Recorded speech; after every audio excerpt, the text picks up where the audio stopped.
Choreographer నుంచి డైరెక్టర్గా యాక్టర్గా మారిన రాఘవ లారెన్స్ ఏం చేసినా సక్సెస్ మినిమం గ్యారంటీ అనే అభిప్రాయం ఉండేది. ముని, కాంచన, గంగా ఇలా హర్రర్ కామెడీ రూపంలో వసూళ్ల మీద దాడి చేశాడు. ఇప్పుడేమో రుద్రుడిగా వచ్చాడు. సో మరి లారెన్స్కి ఈసారి కూడా సీన్ రిపీట్ అయ్యిందా, రివర్స్ అయ్యిందా? టెకెలు లారెన్స్ మూవీ అంటేనే క్లాస్, మాస్, ఫ్యామిలీ ఆడియన్స్ కి కనెక్ట్ అయ్యేలా అన్ని ఎలిమెంట్స్ ఉంటాయి.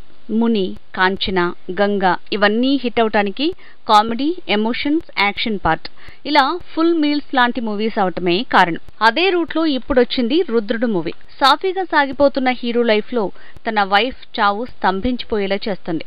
అయితే తన వైఫ్ ని ఎవరు చంపారు, ఎందుకు చంపారు, వాళ్ళని హీరో ఏం చేశాడు, ఈ ప్రశ్నలకు సమాధానంగానే ఉంటుంది ఈ సినిమా కథ. రుద్రుడు రొటీన్ ఫార్ములాతో మరీ రొటీన్ గా సినిమా తీస్తే అదే ఈ మూవీ. ఫైట్స్ నుంచి ఎమోషన్స్ వరకు అన్నీ గతంలో ఎక్కడో చూశాం అనే ఫీల్ ఉండేలా చేస్తుందనే టాకే వస్తోంది. లారెన్స్ తో పాటు టోటల్ కాస్ట్ నటన పరంగా పర్లేదనిపించుకున్నారు.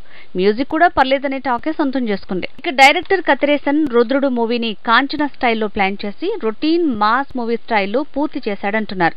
సో ఏదో ఊహించుకుని వెళ్తే ఇంకేదో జరిగినట్టు జనాల నుంచి రెస్పాన్స్ వస్తోంది. రుద్రుడు మూవీ ఓవరాల్ గా పర్లేదంటున్నారు. కానీ రొటీన్ కథ అవటం, యాక్షన్ పార్ట్ కూడా అతికించినట్టు ఉండటంతో మిక్స్డ్ టాక్ పెరిగింది. ఓవరాల్ గా యావరేజ్ టాకే వస్తోంది.